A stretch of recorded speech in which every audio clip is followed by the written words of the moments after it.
Hello friends, IAS PCS study के इस online platform पे आपका स्वागत है।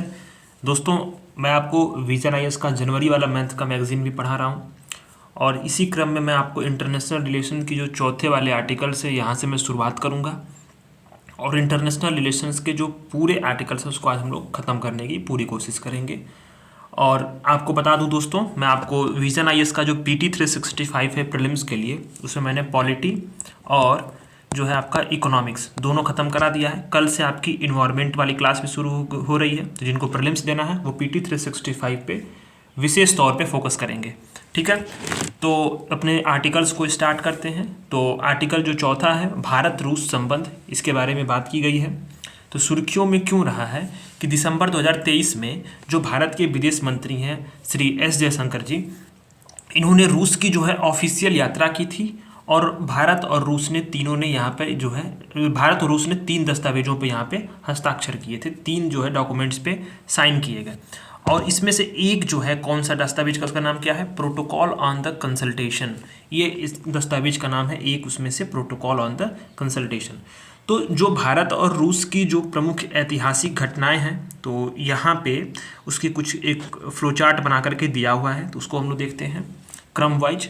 कि 1947 में जब भारत आज़ाद हुआ तो भारत और रूस के बीच में जो है राजनयिक संबंधों की स्थापना हुई थी। ठीक, इसके बाद जब अगला पड़ाव आता है 1975 में, जब भारत का पहला उपग्रह जो था आर्यभट्ट सोवियत संघ का, यानी उस समय यूएसएसआर था, रसिया तो था नहीं क्योंकि उसमें बहुत सारे देश थे, तो सोवियत संघ का जो सोयूज प्रक्षेपण यान था उसने भारत का पहला उपग्रह आर्यभट्ट को उसने लॉन्च किया था 1975 में।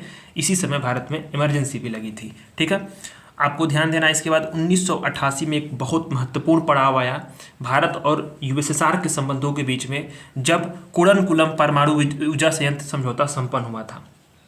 आपको कमेंट करके बताना है कि कुड़नकुलम परमाणु ऊर्जा संयंत्र कहाँ पे स्थापित है। इसको मैंने कराया है और मैंने टेलीग्राम पे भी इसके जो है नोट्स वगैरह शेयर किए थे। ठीक है, 1993 में जो है मैत्री और सहयोग संधि पे हस्ताक्षर किए गए। ये उस वक्त है 1993 का काल जब यूएसएसआर का पतन हो चुका था और रसिया जो है एक सेपरेट जो है एंटिटी बन चुका था, सेपरेट सॉवरेन कंट्री बन चुका था और उसमें से अनेक देश जो है छिटक चुके थे यूएसएसआर से।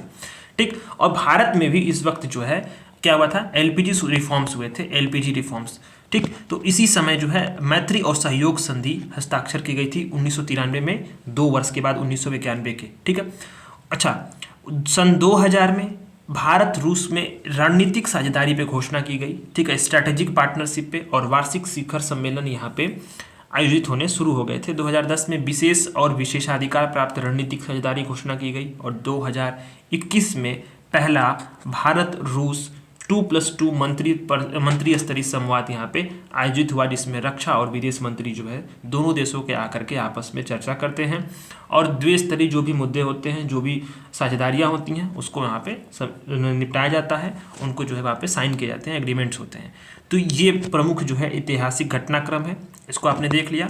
तो जो ये आपका जो 3 दस्तावेजों पे हस्ताक्षर हुए हैं, प्रोटोकॉल ऑन द कंसल्टेशन वाला, इसमें अन्य तथ्य यह है, यह जो प्रोटोकॉल है, प्रोटोकॉल ऑन द कन्वेंशन, ये क्या करेगा कि जो सैन्य व आर्थिक सहयोग, ऊर्जा व्यापार, कनेक्टिविटी और लोगों में पीपल टू पीपल पारस्परिक संपर्क है, उसमें बढ़ावा देगा। 4 वर्ष के लिए प्रोटोकॉल है, यानी कि 24 से लेकर 2028 तक।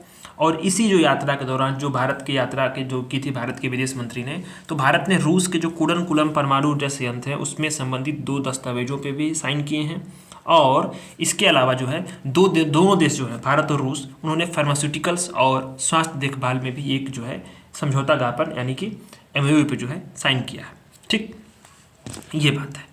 अच्छा, ये अभी क्या है कि आप देखो कि भारत और रूस के बीच में लंबे समय से चली आ रही जो है टाइम टेस्टेड भागीदारी, समय परिचित भागीदारी, बहुपक्षवाद यानी मल्टीलेटरलिज्म, वैश्विक शांति, ग्लोबल पीस, ठीक है, प्रॉस्पेरिटी और कॉमन इंटरेस्ट के जो है जो मुद्दे हैं उनसे प्रेरित है।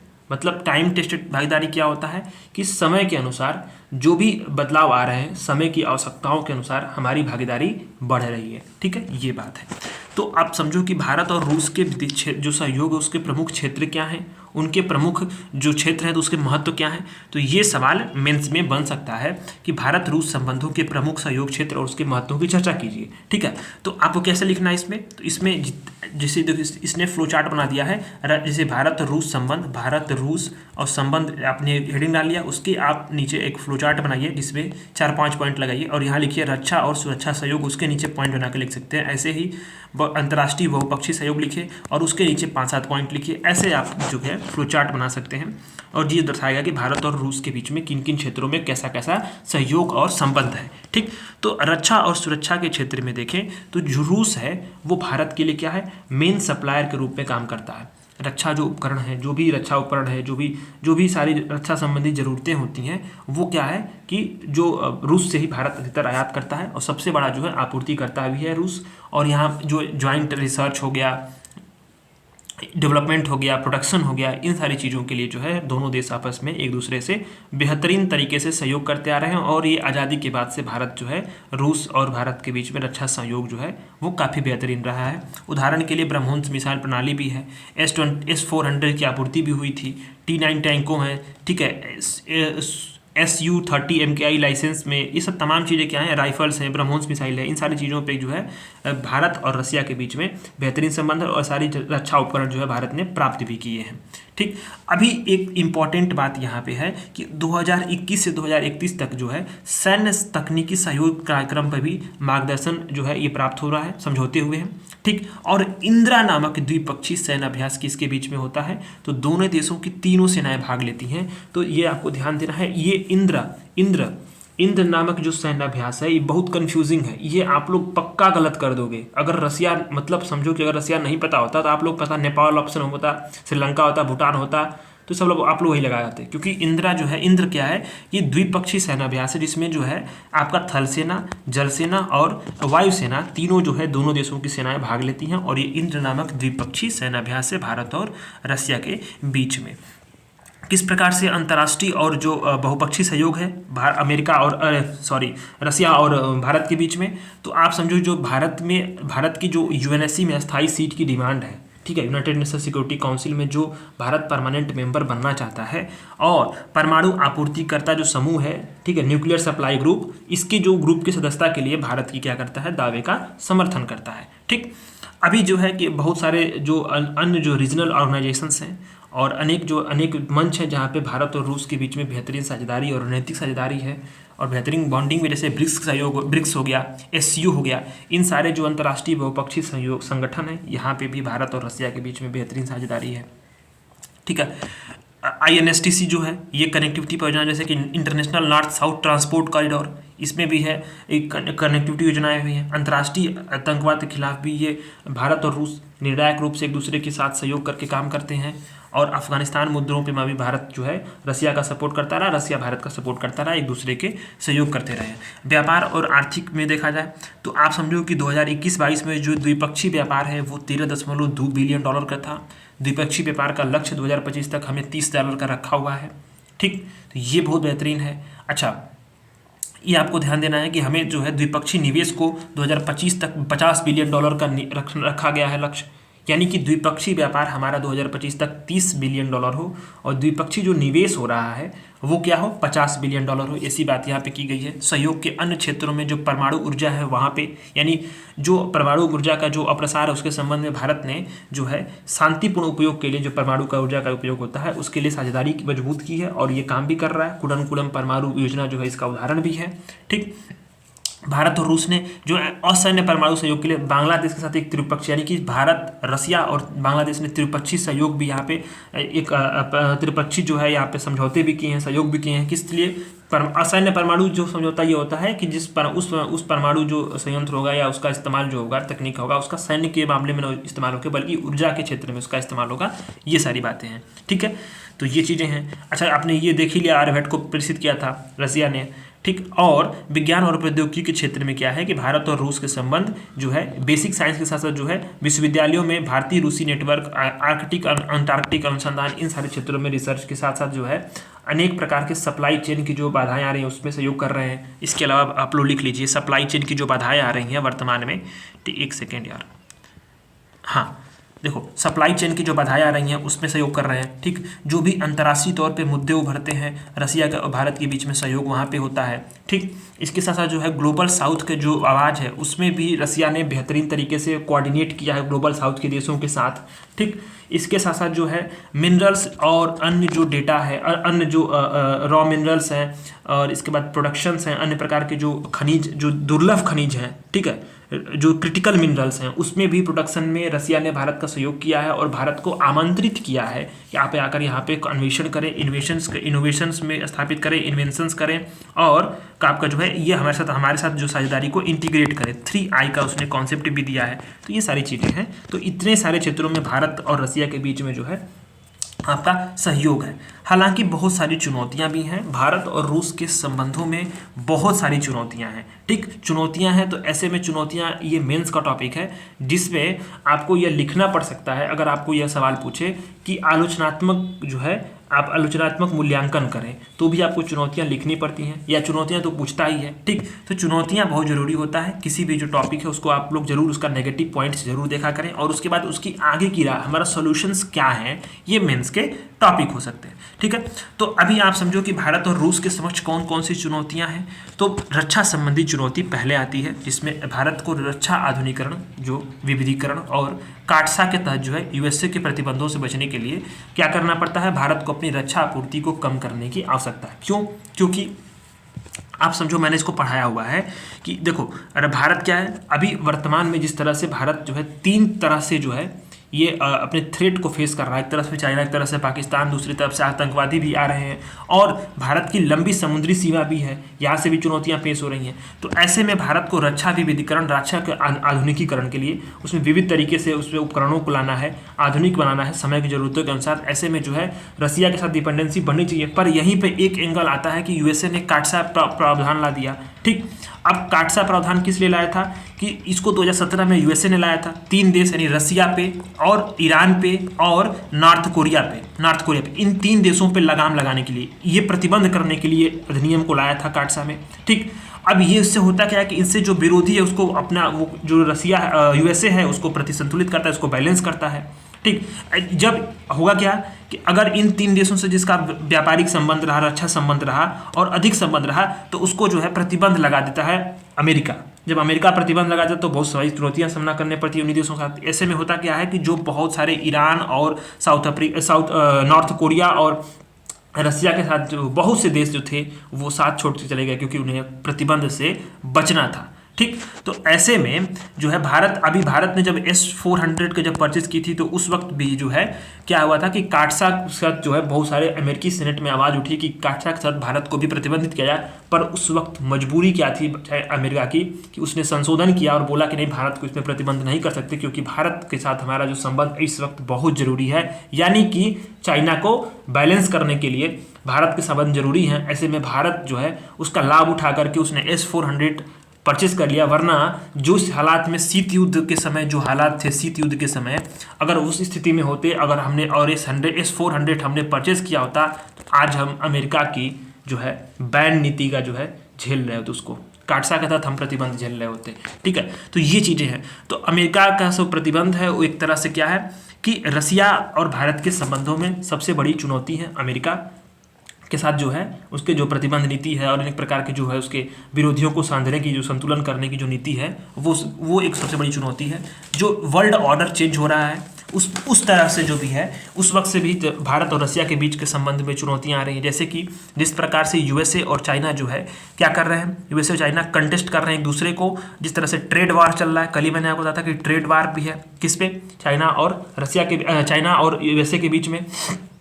ठीक इसी तरह से जिस प्रकार से दोनों के बीच में प्रतिद्वंद्विता बढ़ी है और रूस जो है और रूस यूक्रेन क्या हुए हैं, एक दूसरे के साथ उलझ गए हैं। रूस की शक्तियां जो है वो कम हो रही हैं। रूस आर्थिक प्रतिबंधों को झेल रहा है, रक्षा सप्लाई उसकी कम हो रही है, ठीक। अब स्थितियां यह हुई हैं कि उसके साथ जो उसका व्यापार घाटा बढ़ रहा है। ऐसे में क्या स्थितियां हुई हैं कि जो पूरी वर्ल्ड ऑर्डर है यानी विश्व व्यवस्था जो है, विश्व व्यवस्था एक की टर्म है इंटरनेशनल रिलेशंस का, तो पूरा वर्ल्ड ऑर्डर क्या है, बाईपोलर हो रहा है, यानी कि दो ध्रुवीय शक्तियां यहाँ पे उभर के सामने आ रही हैं। जैसे कि बाईपोलर वर्ल्ड कब था, बाईपोलर वर्ल्ड था आपका शीत युद्ध के समय में बाइपोलर वर्ल्ड था, जिस वक्त जो है एक तरफ रसिया था और यूएसएसआर था, रसिया था और यूएसए था, यानी मैंने वही यूएसएसआर और यूएसए था।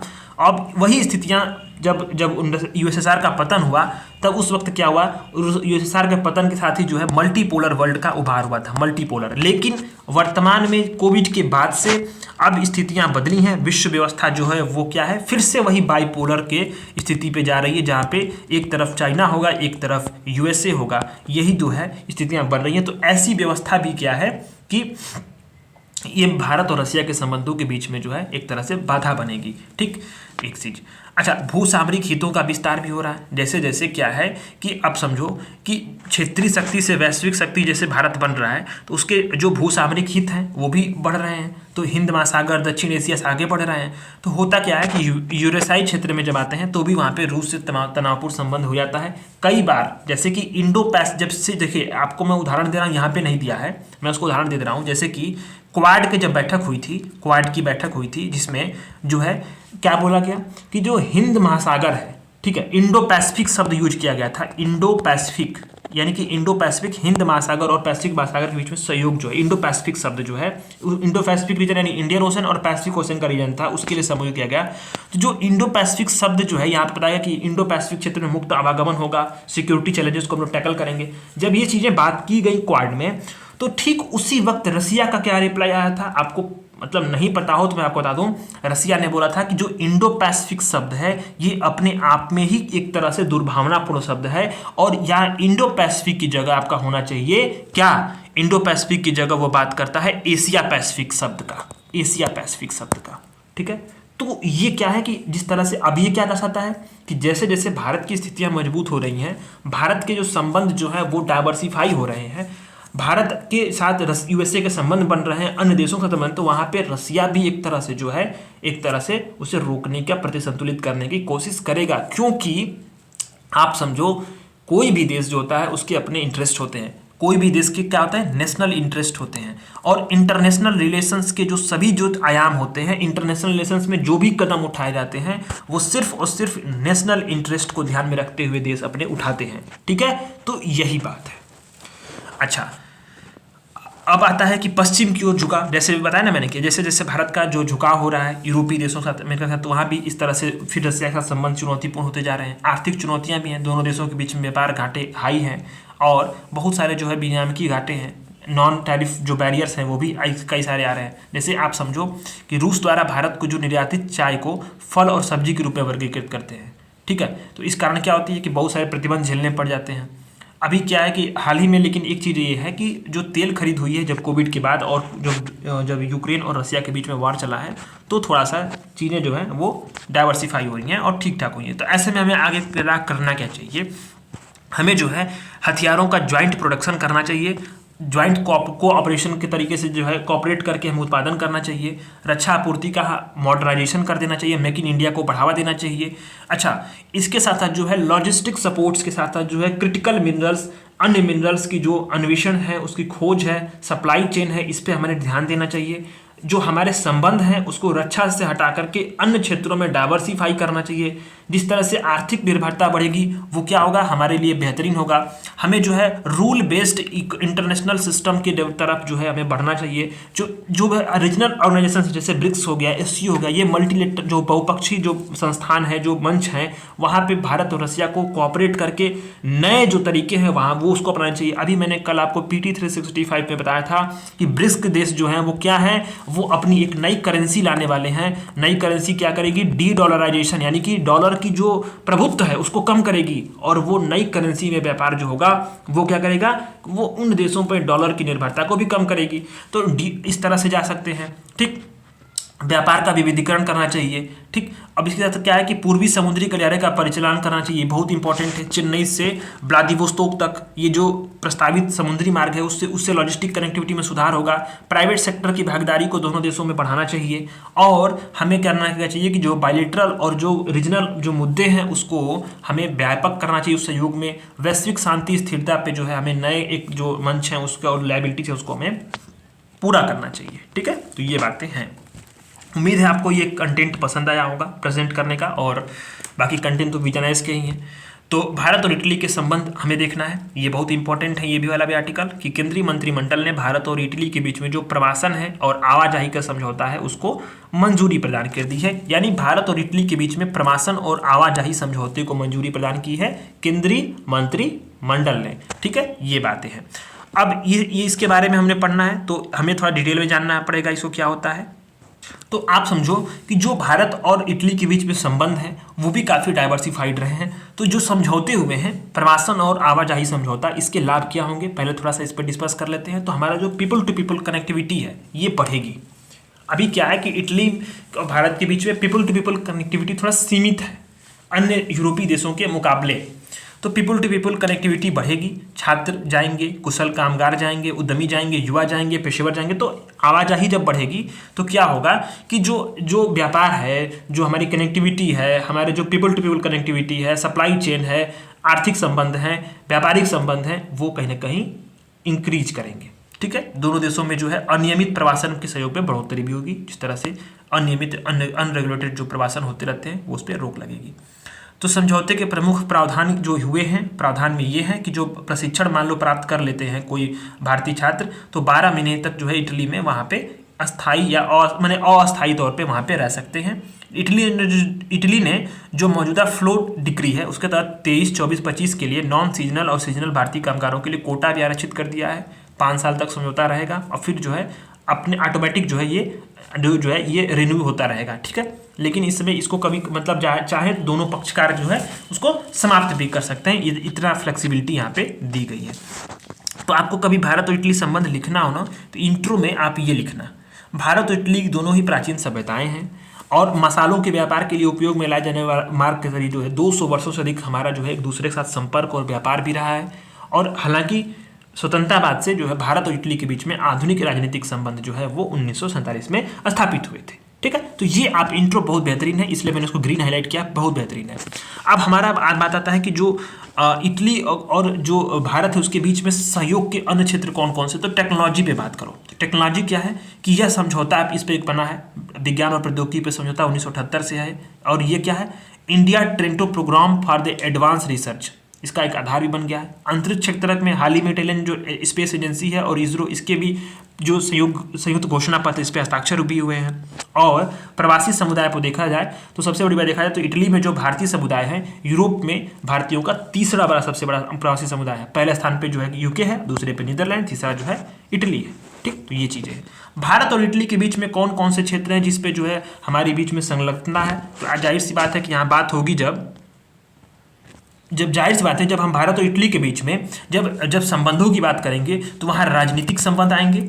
आपको लिखना पड़ेगा राजनीतिक संबंध, एक उसके लिखना पड़ेगा, फिर आर्थिक संबंध लिखना पड़ेगा, रक्षा रणनीतिक से लेकर के जो है अन्य जो है बहुपक्षवाद से लेकर अनेक सारे मुद्दों को लिखना पड़ता है। तो आप राजनीतिक संबंधों में अगर देखो थोड़ा डिटेल से तो दोनों देशों के बीच में राजनीतिक और आधिकारिक यात्राएं जो होती हैं वो रेगुलेट तरीके से होती रहती हैं। अभी आपको पता होगा इटली की जो पीएम थी वो आई भी थी और हमारे पीएम के साथ अच्छी बॉन्डिंग भी है, आप लोगों ने देखा भी होगा, तो मुझे कुछ कहना भी नहीं है तो मजाक के तौर पर। ठीक है, तो अभी आप ही देखो 2023 में मार्च में इटली की जो प्रधानमंत्री थी उसने रायसीना डायलॉग में गेस्ट ऑफ ऑनर के रूप में अपने भारत की पहली राजकीय यात्रा भी की थी। और G20 शिखर सम्मेलन में भारत की जो इटली की पहली अपनी राजकीय यात्रा जो है वो भारतीय प्रधानमंत्री जो है की थी। ठीक, तो आर्थिक संबंध देखा जाए तो इटली जो है यूरोपीय संघ में भारत का चौथा बड़ा जो है व्यापारिक भागीदार है और व्यापार संतुलन किसके पक्ष में है, भारत के पक्ष में है। ठीक, ये चीजें हैं।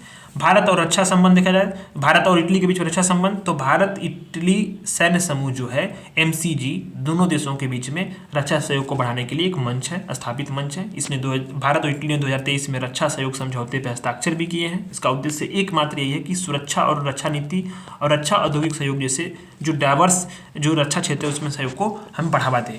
रणनीतिक संबंध में देखें तो मार्च 2023 में जो इटली की पीएम की जो भारत यात्रा थी उसमें रणनीतिक साझेदारी को जो है संबंधों को बढ़ाया गया, यानी स्ट्रैटेजिक पार्टनरशिप की तरफ जो हम लोग बढ़ चुके हैं। ठीक है, इसके तहत हुआ क्या कि जो इंडो पैसिफिक रीजन है और जो एक्सटेंडेड मेडिटेरियन सी का जो रीजन है इसमें संबंधों को बढ़ाया जाएगा। ठीक, अब भारत जो है इंडो पैसिफिक क्षेत्र में एक प्रमुख भूमिका निभाता है, ये बात तो सर्वविदित है, जबकि इटली क्या है भूमध्य सागर के केंद्र में है।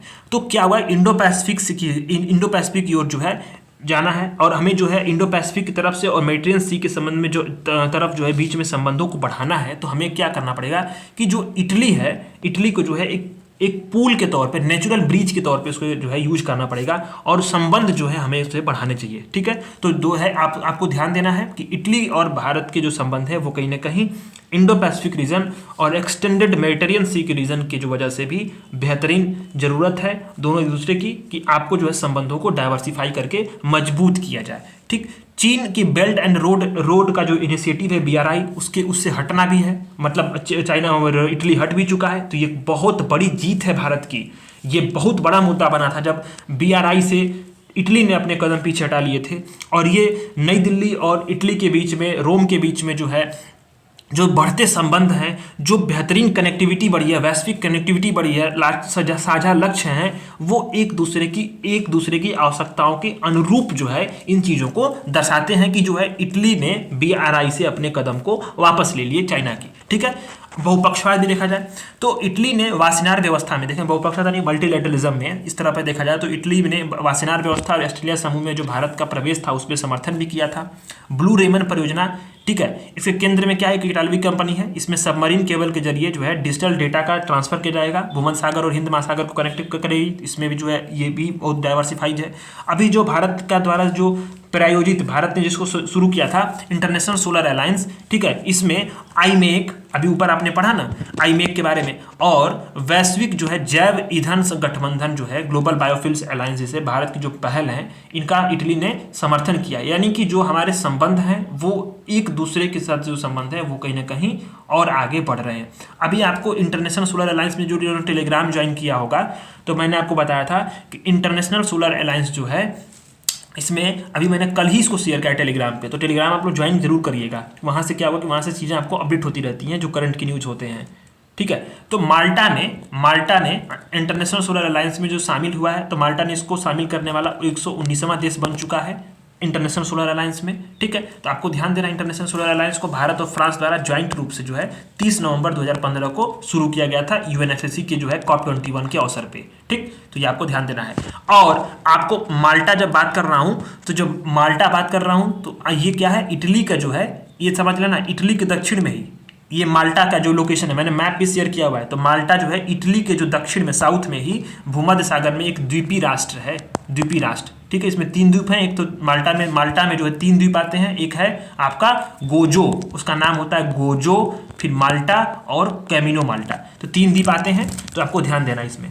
अच्छा, इटली और भारत के संबंधों में कुछ मुद्दे भी हैं, जैसे कि सीमित व्यापार है। अभी व्यापार और निवेश क्या है, अपेक्षाकृत सीमित है, बहुत सारे व्यापारिक जो है ऐतिहासिक रूप से संबंध होने के बावजूद भी अभी बहुत सारा टस डिफिसिट है, कई सारे मुद्दे चल रहे हैं, जैसे कि इटली मैरिनर्स मामला है, ये बहुत बड़ा मामला था जो अभी 2020 में जब इंटरनेशनल जो कोर्ट ऑफ जस्टिस है इसने जब हस्तक्षेप किया तब ये खत्म हुआ था। अगस्ता वेस्टलैंड हेलीकॉप्टर घोटाला था भी था, तो ये मतलब बहुत बड़ा ये मुद्दा ये भी चला, एक तरह से भारतीय राजनीति को इसने अस्थिर भी किया था। बहुत सारे जो है ये आरोप भी लगे थे कांग्रेस पार्टी पे। अवास्तविक गठबंधन भी है, जैसे कि इसमें क्या है कि भारत में अवास्तविक गठबंधन, यानी ये मुद्दा क्या है कि 2021 में भारत इटली जापान की त्रिपक्षीय साझेदारी शुरू की गई और फिर से क्रियान्वित नहीं किया गया। तो ये सारे मुद्दे तो हैं। ऐसे में हमें करना क्या चाहिए कि हमें आर्थिक भागीदारी को बढ़ाना है, व्यापार की मात्रा को बढ़ाना है, निवेश के नए से माध्यम तलाशने हैं, आर्थिक सहयोग को भी बढ़ावा देना है, यूरोपीय यूनियन और भारत की साझेदारी को मजबूत करना है, जिससे क्या होगा कि जो यूरोपीय यूनियन और जो भारत की साझेदारी मजबूत होगी तो इटली और भारत जो है द्विपक्षीय व्यापार को लाभ उठाएंगे। ठीक, इससे क्या होगा कि जो भारत को जो है विदेशी मुद्रा का प्रवाह बढ़ेगा, निवेश भी बढ़ेंगे, आर्थिक संबंध मजबूत होंगे, तो फिर जो है अन्य क्षेत्रों में इसका डाइवर्सिफाई पड़ेगा और इसके रिलेटेड जो भी ट्रेड होंगे उस पर भी असर पड़ेगा इसका। ठीक है, साझा वैश्विक एजेंडा भी बहुत जरूरी है, क्योंकि बहुत सारे मुद्दे हैं जिस पर एकजुट हो सकते हैं। व्यंजन संबंधी आदान प्रदान, बहुत सारे जो है बहुत अच्छे जो चीज़ें हैं, यानी कि व्यंजन संबंधी आदान प्रदान करने से क्या होगा, एक तरह से सॉफ्ट पावर भारत की बढ़ेगी। ठीक है, सॉफ्ट पावर के बाद बात बढ़ गई, जो कल्चर है इटली का और भारत का कल्चर है, कल्चर को भी आदान प्रदान करना चाहिए। ठीक है, इस तरह से जो है अन्य क्षेत्रों में हम अपना सहयोग को बढ़ा करके अपने संबंधों को मजबूत कर सकते हैं इटली के साथ। ठीक है, ये बहुत जरूरी है, किस लिए, क्योंकि इंडो पैसिफिक रीजन और एक्सटेंडेड जो है मेडिटेरियन सी रीजन के बीच में कनेक्टिविटी को मजबूत करने के लिए इटली एक नेचुरल ब्रिज के रूप में कार्य करता है। ये अपने ऊपर देखा होगा। अब आते हैं हम लोग छठवां वाला आर्टिकल, जेनोसाइड कन्वेंशन। तो इंटरनेशनल कोर्ट ऑफ जस्टिस ने इजराइल के खिलाफ जो दायर नरसंहार की जो याचिका थी उसके केस में अंतरिम फैसला सुना दिया है। साउथ अफ्रीका ने जो इंटरनेशनल कोर्ट ऑफ जस्टिस में इजराइल पर जेनोसाइड कन्वेंशन का उल्लंघन करने का आरोप लगाया था। पहले आप लोग समझते हैं जो जेनोसाइड कन्वेंशन क्या है, पहले इसको समझते हैं, फिर इसके बाद चीज़ों को हम लोग अच्छे तरीके से समझेंगे। ठीक है, तो पहले हम लोग समझते हैं कि जेनोसाइड कन्वेंशन क्या है। तो जो नरसंहार होता है, जैसे इसे बड़े मानव स्तर पे मानवों को जो है मारने की जो प्रक्रिया होती है, जिसमें लगभग जो एक तरह से उन लोगों की बलि दी जाती है, तो नरसंहार के जो है अपराध की रोकथाम के रूप में इसे जो है ये कन्वेंशन के तौर पे 1948 में अपनाया गया था। इसमें नरसंहार को जो है अपराध के स्वरूप में उसको सूचीबद्ध कर दिया गया, संहिताबद्ध कर दिया गया था। ठीक है, अभी आपको ध्यान में देना है कि यूएन महासभा द्वारा, ठीक है, United nation general assembly UNGA द्वारा अपनाई गई पहली मानवाधिकार संधि भी यह है। कौन सा? Genocide convention 1948। ठीक है, ये बात आपको ध्यान है। तो नरसंहार की परिभाषा इसमें क्या दी गई है? तो नरसंहार को जो है इसको कन्वेंशन का जो आर्टिकल 2 है उसमें शामिल किया गया है, जिसमें बताया गया है कि किसी भी राष्ट्रीय, निर्जातीय, नस्ली, धार्मिक समूह को क्या है पूर्ण या आंशिक रूप से समाप्त करने के इरादे से जो भी कृत्य किए जाते हैं उसको यहाँ पे परिभाषित किया गया। एक अपराध है जो क्या है युद्ध और के समय और शांति के समय दोनों तरफ हो सकता है। ऐसे में जो है नागरिकों पे या किसी प्रजाति पे, किसी राष्ट्र के व्यक्ति पे या धार्मिक समूह पे या नस्ली समूहों पे उनको खत्म करने के इरादे से या उन पे एक तरह से बड़े स्तर पे व्यापक तरीके से उनका नरसंहार नहीं किया जाता, एक आपराधिक कृत्य है, इसके लिए आपको मुकदमा चलता है। तो सदस्यता देखें तो जेनोसाइड कन्वेंशन को 153 देशों ने इसको जो है अनुमोदित भी किया है। भारत ने 1949 में जो है इसका संधि पर हस्ताक्षर किए थे और भारत ने इसका अनुमोदन किया है 1959 में, 10 साल बाद। ठीक, तो ये बात है। अब ये जिम्मेदारी हो जाती है जो राष्ट्र जो कन्वेंशन पे हस्ताक्षर कर लेंगे राष्ट्र, उनकी जिम्मेदारी हो जाती है, उनका दायित्व बनता है, उनकी लाइबिलिटी है कि नरसंहार न करें और नरसंहार का जो अपराध है उसको रोकने के लिए जो भी समूह है उनको दंडित करने के उपाय करें। और साथ साथ क्या है कि जो इनको नरसंहार संबंधित कानून बनाना है और अपराधियों को दंडित करना है। भारत ने इस पे लिए कोई कानून अभी तक बनाया नहीं है, ये बात है। ठीक, लेकिन जो नरसंहार संबंधी मुद्दे होते हैं उसकी सुनवाई कौन करता है? तो इंटरनेशनल कोर्ट ऑफ जस्टिस करता है, आईसीजे। अब इसके बारे में हम लोग समझेंगे कि आईसीजे और आईसीसी दोनों के बीच में क्या है डिफरेंस, वो चीज़ हम लोग समझेंगे। ठीक, अच्छा, अन्य महत्वपूर्ण जानकारी यह है कि जो कन्वेंशन में जो निर्धारित की गई नरसंहार की अपराध की परिभाषा है उसको अंतर्राष्ट्रीय और राष्ट्रीय दोनों स्तर पर व्यापक रूप से अपना लिया गया है। और इसके अलावा जो है आईसीसी यानी अंतर्राष्ट्रीय अपराध न्यायालय है, इंटरनेशनल क्रिमिनल कोर्ट है, इसकी रोम जो कन्वेंशन है इसकी 6 अनुच्छेद 6 में भी नरसंहार की जो है सेम परिभाषा जो आईसीजे की जो आपका जेनोसाइड कन्वेंशन है उसी की परिभाषा के अनुरूप जो है यहाँ पे अंतर्राष्ट्रीय अपराध न्यायालय की जो परिभाषा है अनुच्छेद 6 में उसको सेम तरीके से वहीं पे अपनाया गया है। ठीक है, तो ये बातें यहाँ पे हैं। अच्छा, जेनोसाइड का जो उपयोग पहली बार शब्द का कौन किया था? तो आपको ध्यान देना है, पुलिस के वकील थे राफेल लैम्किन ने। ये पूछेगा नहीं बट जान लेते हैं। ठीक है, ये बात है। अच्छा, पहली बार यूएनजीए द्वारा 1946 में अंतर्राष्ट्रीय कानून के तहत जेनोसाइड को अपराध के रूप में जो है ये वर्गीकृत किया गया था। ठीक है, तो ये चीज़ें हैं। अच्छा, ये जो मुद्दा है वो क्या है? तो इंटरनेशनल कोर्ट ऑफ जस्टिस में जिस पे मुद्दा जिस पे सुनवाई किया है इंटरनेशनल कोर्ट ऑफ जस्टिस ने, जेनोसाइड कन्वेंशन के तहत सुनवाई करने के लिए यही मात्र एक प्राधिकृत जो है अधिकरण है। तो आपको ध्यान देना, आईसीजे ने जो है दक्षिण अफ्रीका बनाम इजराइल के मामले में ये सुनाया है मामला, जिसमें दक्षिण अफ्रीका ने तर्क दिया था कि जिस तरह से इजराइल जो है गाजा पट्टी में, ठीक है, गाजा पट्टी में सैन्य अभियान चला रहा है उससे जेनोसाइड कन्वेंशन का उल्लंघन हुआ है। तो आईसीजे द्वारा अस्थायी उपाय क्या बताया गया है कि हम आईसीजे ने फैसला सुनाया है कि इजराइल को गाजा पट्टी में यानी फिलिस्तीन की जो हिस्सा है उसमें नरसंहार को रोकने के लिए उपाय करने होंगे। और इसने जो है अभी हालांकि युद्ध विराम का आदेश तो नहीं दिया है, न ही इजराइल को दोषी ठहराया, पर यह बताया कि आपको जो है कि जल्दी से जल्दी जो है आपके हमलों को रोकना है और मानव के जो नरसंहार हो रहे हैं उसको भी आपको रोक देना है। यहाँ 2 चीज़ें आती हैं आपको कि आईसीजे और आईसीसी दोनों के बीच में क्या डिफरेंस है, कभी कंफ्यूज ना होना ये। ठीक है, तो ये बहुत इंपॉर्टेंट है, यहाँ पे बहुत अच्छा रिवीजन है, इसने इसको क्लियर कर दिया। ठीक, तो आईसीजे क्या है कि 1945 में यूएन के चार्टर द्वारा इंटरनेशनल कोर्ट ऑफ जस्टिस की जो है स्थापना की गई थी। 1946 से इसने कार्य शुरू किया। इसका मुख्यालय कहाँ पे है? हेग में, नीदरलैंड में। ठीक है, हेग में, नीदरलैंड में। अब ये यूएन के 6 अंगों में से एक है और ये ऐसा एकमात्र अंग है जो न्यूयॉर्क में नहीं है। ठीक, सबसे बड़ी बात तो ये बात है। करता क्या है, जो इंटरनेशनल लॉ है उसके अनुसार कानूनी जो विवाद होंगे उसका निपटारा करेगा और उनको सलाह देगा। और ये बाध्यकारी होते हैं, पक्ष इनके जो जो जो निर्णय होते हैं वो क्या होते हैं, बाध्यकारी होते हैं। इसके खिलाफ कोई अपील नहीं हो सकती। लेकिन अगर मान लो तथ्य है, अगर कुछ आपकी बातें हैं तो आपको जो है फिर से सुनवाई करने के लिए, संशोधन करने के लिए अनुरोध कर सकते हैं, लेकिन अपील नहीं होती है अधिकतर। ठीक है, और ध्यान देना है कि आईसीजे का जो निर्णय होता है वो क्या होता है, वो बाध्यकारी होता है। इसमें 15 जो है जज होते हैं 9 साल के लिए जो इसमें चुने जाते हैं। भारत में भी, भारत से भी एक न्यायाधीश यहाँ पे कार्यरत है। 2 भाषाएं इसकी ऑफिशियल हैं, एक तो इंग्लिश है, दूसरी क्या है, फ्रेंच। ध्यान देना इसको, इंग्लिश और फ्रेंच जो है 2 भाषाएं हैं। अच्छा, अब आता है हम लोगों का यहाँ पे आईसीसी। आईसीसी क्या है, 1948 में जो है ये क्या है कि अंतर्राष्ट्रीय अपराध न्यायालय रोम संविधि, रोम कन्वेंशन के द्वारा इसको स्थापित किया गया था। इसका मुख्यालय भी द हेग नीदरलैंड में है। ठीक है, लेकिन यहाँ इंटरनेशनल क्रिमिनल कोर्ट में, यहाँ आईसीसी इंटरनेशनल क्रिकेट काउंसिल वाला नहीं, ये इंटरनेशनल क्रिमिनल कोर्ट है ये। ठीक है, ये ध्यान देना आपको। इसमें आपराधिक मामलों पे मुकदमा चलाया जाता है, जिसमें कई सारे जो नरसंहार होंगे, जो मानवता के खिलाफ अपराध होंगे, युद्ध अपराध होंगे, यहाँ व्यक्तियों पर आपराधिक मुकदमा चलाया जाता है। ये ध्यान देना। भारत इसका सदस्य नहीं है आईसीसी का। ठीक है, आईसीजे का सदस्य, इसमें सदस्य क्या, ये तो उसका कन्वेंशन है, उसका कार्य ही है, लेकिन आईसीसी का सदस्य जो है भारत नहीं है। इसमें ध्यान देना, भारत विश्व के 123 देश जो हैं रोम कन्वेंशन के जो है इस पे पक्षकार भी हैं। अच्छा, इसके खिलाफ जो है अपील की जा सकती है इसके निर्णयों पे। ठीक, अच्छा, दूसरी चीज़ ये है कि इसके जो अधिकार क्षेत्र हैं, रोम कन्वेंशन लागू होने के बाद जो अपराध होंगे वो इसी पे लागू होंगे। ठीक, और ये एक बात आपको ध्यान देना, इसमें 18 न्यायाधीश होते हैं, 9 वर्ष के कार्यकाल के चुने जाते हैं। इसके पास कोई स्वयं की पुलिस फोर्स भी नहीं है, वह राष्ट्रों के सहयोग पे कार्य करता है और इसके खिलाफ अपील में सुनवाई कर जा सकती हैं। तो जो आईसीसी और आईसीजे के बीच में क्या तुलना हो सकती है, तो ये देखो कि आईसीजे जो है अंतर्राष्ट्रीय कानून का उल्लंघन के बीच में, राष्ट्रों के बीच में, देशों के बीच में, कंट्री के बीच में और कंट्री के बीच में सुनवाई करता है। और इसके विपरीत जो आईसीसी है यानी इंटरनेशनल क्रिमिनल कोर्ट है, वो व्यक्तियों पे, किसी व्यक्ति पे आपराधिक मुकदमा चलाता है। मुझे जहाँ तक याद आ रहा है कि व्लादिमीर पुतिन के खिलाफ भी ये मुकदमा चलाया गया था, जब उसने जो है रसिया, यूक्रेन पे जो है उसने जब रसिया ने आक्रमण किया तो शायद। ठीक है, जहाँ तक मुझे याद आ रहा है, एक बार आप लोग चेक कर लेना, शायद मेरा सही है, मैंने कहीं पढ़ाया है इसको मैगजीन में ही। ठीक, तो ये बात है। तो अब आता है हम लोग को the global corporation barometer 2024 report. बहुत इंपॉर्टेंट रिपोर्ट है। ऐसे ऐसे रिपोर्ट्स नाम सुनने को मिलते हैं जो नए नए, तो बहुत इंपॉर्टेंट हो जाते हैं। और ये वर्ल्ड इकोनॉमिक फोरम द्वारा जो रिपोर्ट जारी की गई है, तो ये जैसे वैसे ही इंपॉर्टेंट हो जाती है, क्योंकि ये वर्ल्ड इकोनॉमिक फोरम जो है हमेशा न्यूज़ में रहता है। तो वर्ल्ड इकोनॉमिक फोरम ने और मैकिन्से एंड कंपनी ने यह रिपोर्ट तैयार की है। रिपोर्ट का नाम है ग्लोबल कॉर्पोरेशन बैरोमीटर 2024 रिपोर्ट। ठीक है, तो ये रिपोर्ट क्या है कि जो वैश्विक नेताओं के लिए ग्लोबल कनेक्शन के 42 संकेतों का उपयोग करके 5 स्तंभों में जो सहयोग की रूपरेखा है उसको बेहतर तरीके से समझने का एक साधन है ये रिपोर्ट।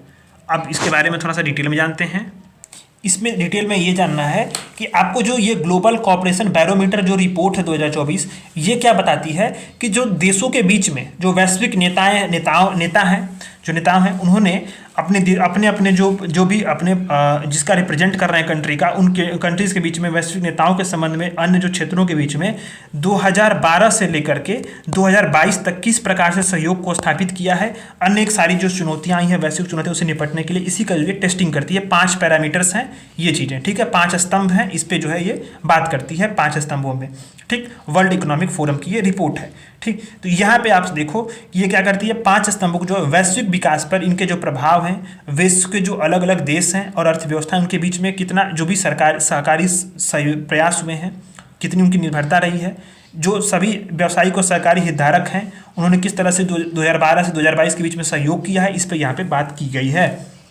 अब ये कौन कौन से मदद है, जैसे कि वैश्विक चुनौतियों का सामना करने के लिए किस प्रकार से सहयोग हुए हैं, जैसे कि बढ़ता तापमान, जो जबरन विस्थापन हो रहा है, महामारी का खतरा हुआ, अनियमित जो टेक्नोलॉजीज हैं, ये सब सारे जोखिम, इस पे कैसा ये सहयोग रहा है, इस पे बात की जाएगी। नए नए अवसर जैसे कि जनरेटिव एआई से, ठीक है, ये इन सारे क्षेत्रों में यहाँ पे बात की गई है कि जैसे कि जनरेटिव एआई क्या है कि वैश्विक अर्थव्यवस्था में $2.6 ट्रिलियन से $4.4 ट्रिलियन तक योगदान करने की क्षमता है। तो इस पर कितना कॉपरेशन आगे बढ़ा है। तो ग्लोबल कॉर्पोरेशन के जो 5 स्तंभ हैं, इन 5 स्तंभों को देखना है कि व्यापार और पूंजी के क्षेत्र में जो है वैश्विक विकास और लचीलापन को बढ़ावा देने के क्षेत्र में क्या क्या बातें की गई हैं। तो इसमें बताया गया है कि वैश्विक जो महामारी थी, कोविड महामारी, इसकी वजह से सहयोग में वृद्धि हुई। 2023 में सहयोग लेकिन कम हो गया था।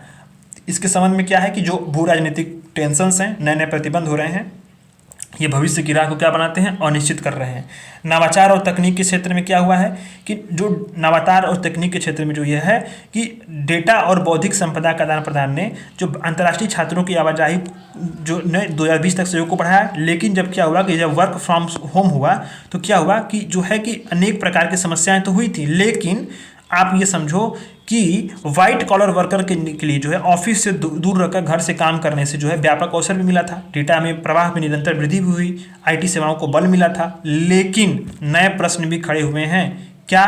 क्योंकि बहुत सारे जो है कि नई टेक्नोलॉजी के विकास में आधिपत्य स्थापित करने के लिए, जो प्रभुत्व स्थापित करने के लिए बहुत सारे जो प्रतिस्पर्धाई कंपनियों ने क्या किया है कि जो टेक्नोलॉजी का ट्रांसफ़र है, नेटवर्क टेक्नोलॉजी का आयात नहीं आता, उस पर प्रतिबंध भी लगा दिया है।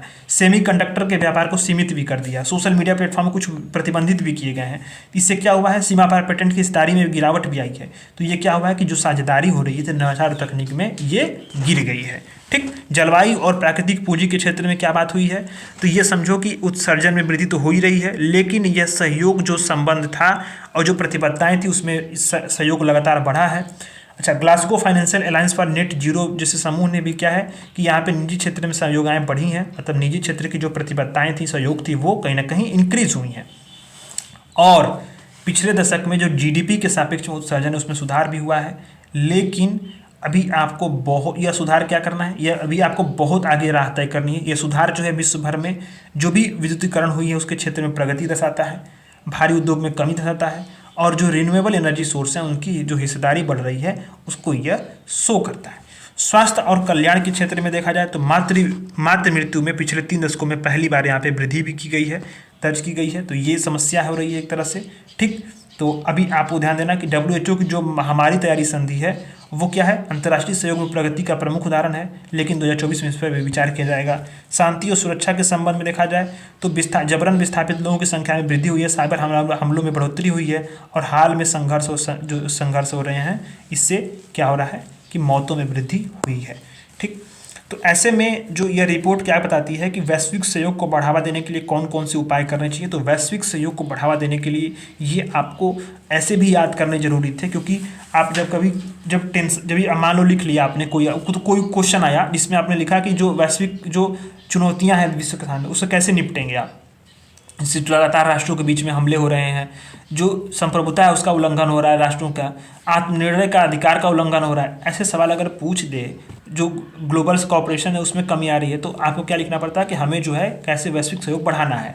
ठीक, तो ये बात को आप इसको वहाँ भी लिख सकते हो, यहाँ भी यूज कर सकते हो कि हमें कंपटीशन को बढ़ावा देना पड़ेगा, कॉम्पिटिशन को, सहयोगात्मक प्रतिस्पर्धा हो। ठीक है, अच्छा, जो प्रतिस्पर्धा ऐसे हो जो लाभदायक सिद्ध हो, निजी सेक्टर को जो है प्रतिस्पर्धा बढ़ाई जाए निजी सेक्टर में भी। ठीक है, तो ये आपको ध्यान देना है इसमें कि हमें सहयोगात्मक प्रतिस्पर्धा में क्या होगा कि जो कंपटीशन तो हो ही रहा है, प्रतिस्पर्धा तो है, लेकिन उसके बीच का रास्ता ये है कि वहाँ से हमें क्या है कि पॉजिटिव आउटकम्स मिल रहे हैं, लाभदायक जो है इसके रिजल्ट्स मिल रहे हैं।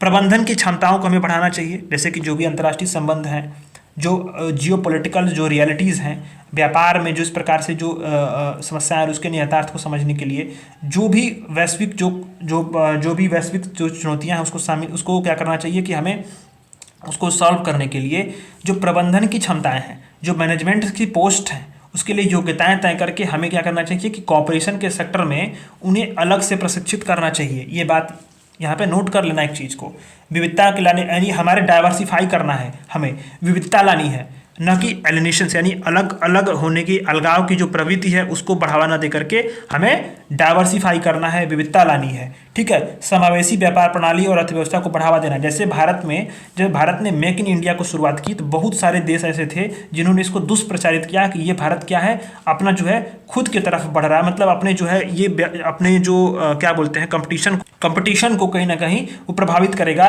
इससे क्या हो रहा है कि भारत जो है संरक्षणवाद की नीति को अपना रहा है, लेकिन भारत का कहना था कि नहीं, ये क्या है कि हमें डाइवर्सिफाई करना है, हमें खुद को जो है अलगाव और डाइवर्स की तरफ नहीं जा रहे हैं, बल्कि हम लोग ये संरक्षणवाद की तरफ नहीं जा रहे हैं, बल्कि खुद को आत्मनिर्भर बना रहे हैं, डाइवर्सिफाई कर रहे हैं, और अपने आप में जो है ये हमारा जो है ये क्या है कि साझेदारी से बढ़ेगी, वैश्विक व्यापार प्रणाली है उसमें हमारा जो है हिस्सा बढ़ाने का एक तरीका है। तो ठीक इसी तरह से हमें नवाचार को भी प्रोत्साहित करना है। ठीक है, सीमा पार पेटेंट आवेदन हो, जनरेटिव AI हो, बुनियादी रिसर्च इंस्टीट्यूट्स हो और उसके विकास हो, जो अंतर्राष्ट्रीय छात्र विनियमन है इसके लिए जो है हमें अधिक क्रॉस बॉर्डर जो कॉपरेशंस हैं उसको मजबूत करने चाहिए। जलवायु उद्देश्यों को प्राप्त करने के लिए हमें सहयोग को बढ़ाना है, ठीक है। फंड्स को जो भी फंड्स हैं उसको भी रिलीज करना पड़ेगा। अच्छा, महामारी के दौरान सहयोग को भी बढ़ाना है। जो भी मानदंड है, वैश्विक जो मानदंड है और संरचना है उसको क्या करना चाहिए, हमें जो संरक्षित भी करना चाहिए। इससे क्या होगा कि जो भी आने वाले जो समस्याएं होंगी, दीर्घकालीन जो रोग होंगे, ठीक है, आबादी की जो समस्याएं होंगी वो निपटेंगी, ठीक है। सुबह वल्नरेबल जो कम्युनिटीज़ हैं उनके लिए हमें कार्य करना है, उनके लिए हमें उनके सेक्टर में हमें जो है अच्छे तरीके से हमें जो सहयोग बना करके जो भी शरणार्थी प्रबंधन है एक उनका एकीकरण हो गया, उन्हें मुख्य धारा में लाना हो गया, मुख्य धारा में शामिल करना हो गया, उन्हें जो बुनियादी जो ज़रूरतें उनकी पूरा करना हो गया, ये सारे कार्य करने चाहिए। साइबर सेक्टर में भी हमें सहयोग को बढ़ाना जरूरत है, जो आज के समय में सबसे बड़ी चुनौती बन चुका है, ठीक है। इसमें निजी सेक्टर और प्राइवेट सेक्टर दोनों को इंटीग्रेट करना चाहिए, ठीक, ये बातें हैं। अब आता है कि वैश्विक सहयोग हेतु भारत की कुछ कुछ पहले हैं। जैसे कि समावेशिता की बात की जाए तो ये अभी हाल ही में भारत ने कुछ पहल की है कि जो अफ्रीकन यूनियन था उसको G20 में परमानेंट मेंबर बना दिया है। तो अभी अफ्रीकन यूनियन जो है आप जानते ही होंगे, अफ्रीकन यूनियन जो है अगर परमानेंट मेंबर बना है तो भारत ने इसकी बहुत कितनी बड़ी जो है ये कार्य किया है समावेशिता के संबंध में, वैश्विक सहयोग के संबंध में।